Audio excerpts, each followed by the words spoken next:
When you were a teenager, think of your biggest fears. The fears you had when scrolling around the internet unsupervised. When I think about that, I think about creepypastas. Slenderman, The Rake, Ben Drowned, Jeff the Killer, Sonic.exe, etc. Or think of those weird childhood indie games that you used to play at night as a kid. What if I told you there was a Plants vs. Zombie-esque game that's meant to match that creepypasta indie aesthetic, presenting Mis Amigos. Created by Bloom Toy, the game revolves around a little kid that's left alone by his parents and has to fend off against creatures. It's not necessarily a Plants vs. Zombies fan game, but it follows a similar tower defense formula to Plants vs. Zombies. In my Plants vs. Zombies Disturbia video, I mentioned wanting more Plants vs. Zombies game in the horror genre. Well, the PvZ gods seem to answer my question.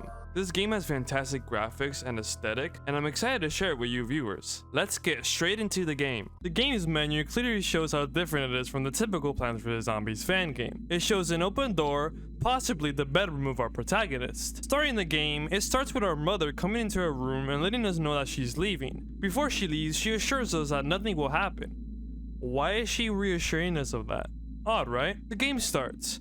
It has the time format, starting at 8 PM. You can really see the vibe that the game's going for. Pixelated horror. The game's main priority is to give you a sense of uneasiness, I would say. A love letter to weird and creepy indie games overall. Weirdly enough, I felt oddly nostalgic starting this game off. Gameplay wise, I would say it's a little different from Plants vs. Zombies. There's no sunflowers anymore. There's one singular music box in the beginning middle row. You have to wind it, and as you wind, it'll open and give you little sparkles that you can use to place on these little stars that work like pea shooters. These little guys are adorable. You'll need these stars.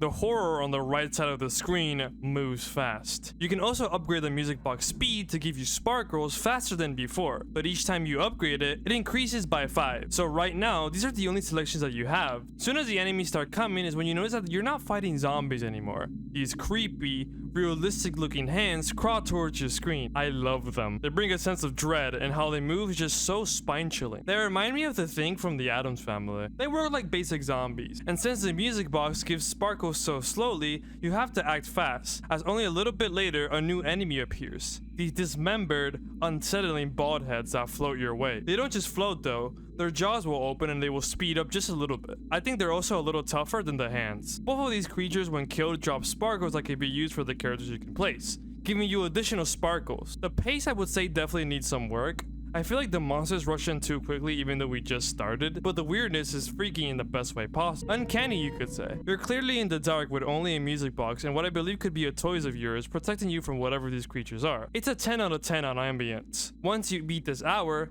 the next introduces 2 new characters. I still don't know what to call them. A balloon that blows up and a gun. Well, it's not a gun, but at first I thought it was. The level hits you with a challenge immediately, hitting you with 2 floating baldies when you're just starting up. It can get a little stressful, but I think that's the whole point. Again, the pace could use some work, but it's not enough to be annoying. I'm looking at you, Plants vs. Zombies 2 and Plants vs. Zombies Fusion. To add on to random floating human features, we have an eyeball. Any of the characters that I believe is uncanny in the best way possible. It leaves behind a black sludge which could be tears. You can't place anything on this black sludge, so you cannot let it get too close. Thankfully, this trail of black tears disappears over time. The gun, like I mentioned, isn't actually a gun. They're toy soldiers, army guys. With this, I can assume this kid that we're playing as is using its toys from its toy box to defend themselves against whatever the hell is happening. Poor kid. How the toy soldiers work are pretty interesting mechanically. When you place them down, they will shoot over the enemies in front of them, but they're not restricted to the lane they're in. They can move to whatever lane you choose, only shooting in that lane you pick. So if there's no monsters in its lane, you can switch it to move to another. At 10 PM, we go from being on the bedroom carpet to a hallway, as well as rather than 5 lines, we are limited to 3. And it's a little darker, so you can't see everything without moving your cursor to the edges. We unlock 2 new toys at this hour, a pink bear and a toy car. The pink bear is like a walnut, though when it gets chewed on, blood comes out of it, so clearly these are more than just toys. Who knows? It could be the kid's imagination as well. The toy car will run over whatever it is in its lane. This is a really powerful car, and it's really important when playing. This level was so weird and so stressful. Sometimes, the creatures will become a darker color. I didn't know why at first, but the reason why is because of whatever this thing is. I don't know what it is. It looks like a long-nosed towel cloth thing that plays very unsettling music. It's creepy, especially with the way it moves. And also it's really annoying to kill. Believe it or not, it's not what killed me. A random children's bicycle came in and ran over my entire lane, killing me instantly. The game over screen is so creepy. A red, wide-grinned creature fades in and just stares at you. Very welcoming. I was doing well for my second try, but the bike eventually killed me once more. I can tell this is going to be a problem. So this is where the car comes. When you see a bike in the lane, it will stop and start ticking before it launches forward. If you notice that there's a lot of creatures in that lane where the bike is, and it won't die before it stops ticking, place the car down, and the car will immediately kill it as soon as it touches it. And you basically get almost all your sparkles back since it will instant kill almost all the creatures on the lane. So it's a perfect strategy. The next night, I tried out the balloon, and it sucked. As it inflates, it doesn't explode immediately. It takes some time. I guess you could use this as a precaution, but seeing it as it costs 10, I don't see the point in using it. I'd rather use the car. This is such an overwhelming night. Not only would what I think are hawks drop creatures from the sky, but there was also just an overwhelming amount of monsters in general. But I had an entire army with. I don't think they were ready for my patriotic methods. At 12 AM, we're outside. It's very similar to the Plants vs. Zombies lawn, which is kind of cool. Oh, and the 5 lanes are back. 12 AM was incredibly difficult compared to the other ones.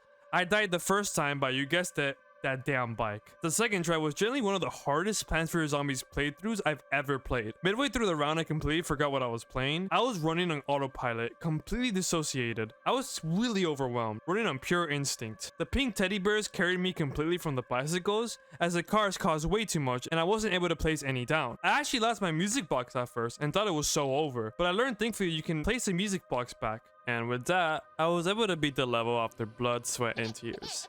Thank goodness. For this last level, 1 AM, I didn't know what to expect. Maybe just a much harder level or something. Even though 12 AM was one of my most difficult PvZ levels I've ever played in terms of stress, but it wasn't like every other level in the game. Remember that red creature from the game over screen? Well, it's here and it's terrifying. This glitchy humanoid creature starts off in a random lane where you have to attack it. After some time in that lane, it will bounce off to another one, and vice versa. Every now and then, the creature will randomly and suddenly glitch out as well, really emphasizing that it's, in a way, a defect.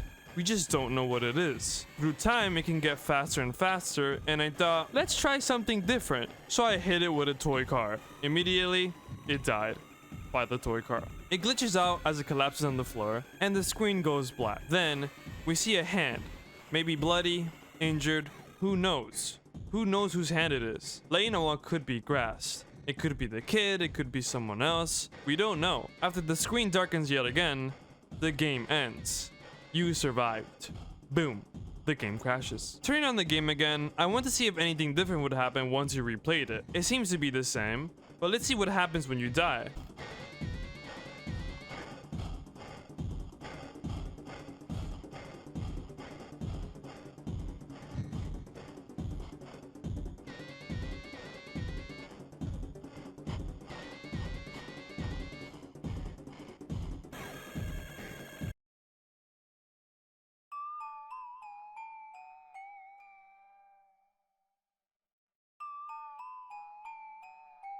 Looks to be the same game over as per usual. It does take a while for you to die though. Not sure if this is on purpose or not. I do believe the boss is a little bit underwhelming compared to the rest of the game.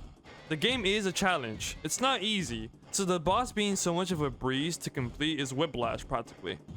I love this final boss design though. The glitchy music fits the character perfectly, and the way the character stops and glitches is such a creepy touch. I just cannot get enough of this game's vibe. This game is short, but it gives more than enough gameplay to feel satisfied. This game feels so different from not just Plants vs. Zombies games, but other tower defense games as well. The weirdly nostalgic pixelated art style, the eerie music, even the gameplay, even if it's fast paced, I honestly like how challenging it is. 11 PM and 12 AM were super fun, and I feel like every toy given was important in some way.